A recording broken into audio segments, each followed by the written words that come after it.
অভিমান স্বাৰ্থ অহস মমতাৰ নামৰ বিষাক্ত বীজবোৰে প্ৰেমৰ পবিত্ৰতা নষ্ট কৰি সমন্বয়ৰ শিকলি ছিঙি খন্তেকতে চাৰখাৰ কৰে প্ৰিয়জনৰ অযুত্ৰ সপোনৰ চানেকি।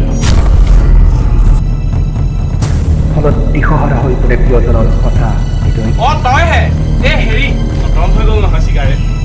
প্ৰেম ভালপোৱাবোৰ এনেকুৱাই, কোনোবাই সপোন দেখে, কোনোবাই আশা কৰে, কোনোবাই আকৌ সুখী হোৱাৰ অভিনয় কৰে, কোনোবাই কাৰোবাক নিস্বাৰ্থৰ বাবে ভাল পায়, নিজৰ স্বাৰ্থৰ বাবে আশা দিও নিৰাশা কৰে। সুখেৰে আৰম্ভ হোৱা ভালপোৱাবোৰ এনেদৰেই যাত্ৰা কৰে এখন ভালপোৱাৰ সাগৰৰ মাজেদি।